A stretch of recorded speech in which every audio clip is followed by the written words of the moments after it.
আবার নতুন করে জীবন শুরু করতে ইচ্ছে করেনি? আমার হাজবেন্ড আমাকে 10 বছরে যা দিয়ে গেছে আমার মনে হয় না 10 যুগেও ওইটা মানুষ পায়। বাহ, আপনি তো এমনিতেই অনেক বাধা বিপত্তির শিকার হয়েছেন, তারপর নিজে যে উঠেছেন, হ্যাঁ, এই গল্পটা একদম একটু ডিটেলসে আমাদেরকে বলেন যে বাধা যখন এসেছিল ওই সময়টা আপনি কি করেছিলেন? আমার হাজবেন্ড যখন মারা যান তখন তো আমার বাচ্চাটা খুব ছোট ছিল, 3-3.5 বছর, প্লেতে পড়ে। তো তখন আমার ছোটোখাটো একটা পার্লার ছিল, এই যে বললাম যে 30,000 টাকা নিয়ে পার্লার কিনা, তারপর একটু একটু করে তো গড়লাম। তো একদিন কাজ করলে 3 দিনই আমি নাই, শখে শখে আমার ওইটা করা, আমার খুঁজেও কেউ পায় না, এমন বিউটিশিয়ান আমি। তো পায় না আমারে না পাইয়া আমার হাজবেন্ডে ফোন দিত, দাদা দিদি কোথায় বা বৌদি কোথায়। তো খুঁজতে খুঁজতে এই ফুচকার দোকানে গিয়ে আমাদের পাওয়া যেত, আমরা মা ছেলে ফুচকা খাইতেছি বসে রেখে ফুচকা আমি না বুঝতে পারছিলাম না প্রথম ফুচকার দোকানে আমাদেরকে পাওয়া যায়, মানে খুব রাতবেলা বলতো যে আমি তো অনেক বছর ধরে বিজনেস করি, তুমি তো ওইগুলা বুঝো না, কোনোদিন জবও করো নাই, তারপর বিজনেসও করো না, এই জন্য বুঝো না, বিজনেস করলে বিজনেসের মতো করো, বিভিন্ন ট্রেনিং করো, আরো দক্ষ হও, বিজনেসটা আরো বাড়াও, টাকা পয়সা নেও। আমার ওইগুলা নিয়ে কোনো মাথা ব্যথা নাই। 5,000 টাকা ইনকাম করলেই মনে হইতো আমার কাছে ওইটা 5 লাখ টাকা।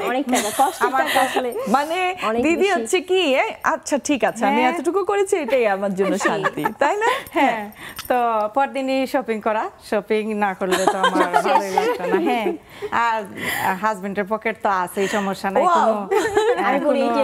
দায় ছিল না। আমার বাবার বাড়ি তো আমি সবার ছোট ছিলাম, 4 ভাই 2 বোনের, তো আদরেরই ছিলাম। তারপর শ্বশুর বাড়ি তো আমার শ্বশুর আমার বাবার বন্ধু ছিলেন, তো ওইখান থেকে ওদের ফ্যামিলির সাথে মধ্যখানে একটা গ্যাপ হয়ে গেছিল। তারপর আবার আমার ভাইয়ের ফ্রেন্ড আমার হাজবেন্ড, ওইভাবে পরিচয় হইয়া তারপর ওরা বললো যে আমার শ্বশুর বাড়ি, আমার ননাসরা, আমার শ্বশুর শাশুড়ি নাই আগে দেখেই, আমারও বাবা নাই, তো মা তো ওনাদের ছিলেন।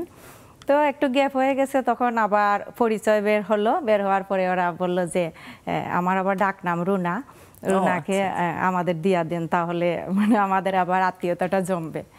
তো ওনারা আমার আসলে অনেক সাপোর্ট করতো। তো এইরকম তো চলছে আমার। তো উনি মারা যাওয়ার পরে আমরা তো হিন্দু সমাজে অনেক বাধা বিপত্তি, হিন্দু সমাজে হাজবেন্ড মারা গেলে একটা রঙিন শাড়ি পরতে পারবে না, এখন তো অনেক পরিবর্তন হয়েছে। তারপর তো অনেক কিছু, অনেক মানে ড্রেস পরতে পারবে, 3 পিস পরতে পারবে না, সব কিছুতে বাধা।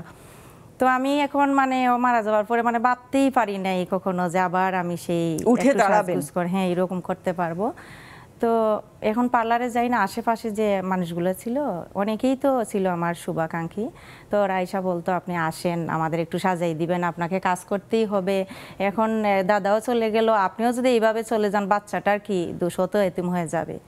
তো এই থেকে আমি ভাবলাম যে না, আজ থেকে এই বিজনেসটাই আমার সংসার, হাজবেন্ড যাই বলেন ওইটা নিয়ে আমার সব। কখনো আবার নতুন করে জীবন শুরু করতে ইচ্ছে করেনি? না, ওইটা নিয়ে আমি আর কখনো ভাবিনি। মানে আমার হাজবেন্ড আমাকে 10 বছরে যা দিয়ে গেছে আমার মনে হয় না 10 যুগেও ওইটা মানুষ পায়। বাহ, মনটা ভরে গেল শুনে।